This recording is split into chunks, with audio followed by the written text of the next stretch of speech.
தேவனே நான் ஓமதண்டையில் இன்னும் நெருங்கி சேர்வதே என் ஆவல் பூமியில். இவர் 11:4. விசுவாசத்தினாலே ஆபேல் காயினுடைய பலியிலும் மேன்மையான பலியை தேவனுக்கு செலுத்தினான். அதனாலே அவன் நீதிமான் என்று சாட்சி பெற்றான். அவரின் காணிக்கைகளை குறித்து தேவனே சாட்சி கொடுத்தார். அவன் மரித்தும் இன்னும் பேசுகிறான். ஆபேலுடைய பலியின் மூலம் ஆபேல் என்ன பேசுகிறான்? ஆபேலின் ரத்தம் என்ன பேசுகிறது பூமியிலன்னு பார்த்தீங்களா?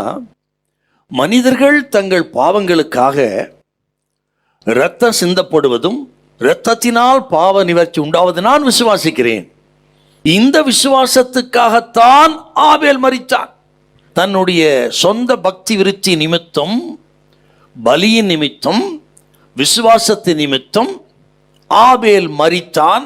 அதைத்தான் கர்த்தர் வந்து பேசுறார். ஆனால் இயேசு கிறிஸ்துவின் ரத்தம் அவருடைய சொந்த பக்தி விருத்திக்காக அல்ல, அவருக்காக அவர் சிந்தவில்லை.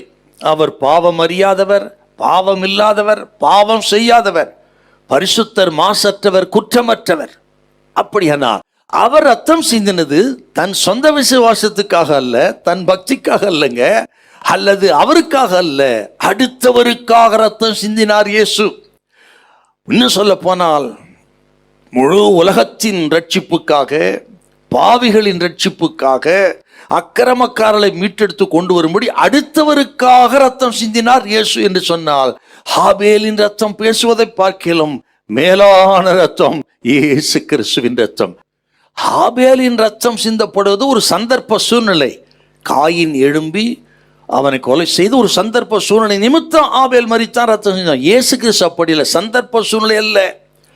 இயேசு கிறிஸ்து இதற்கென்றே முன்குறிக்கப்பட்டார், இதற்கென்றே அவர் நியமிக்கப்பட்டார்.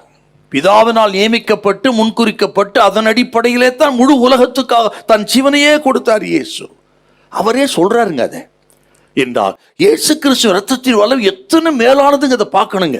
ரட்சிப்பை அனுபவத்தை பெற்ற தேவ பிள்ளைகளே, இயேசு கிறிஸ்து ரத்தம் நம்ம கொடுத்து வெளியேறப்பட்ட அந்த பாக்கியத்தை கொஞ்சம் சிந்திச்சு பார்க்கணுங்க.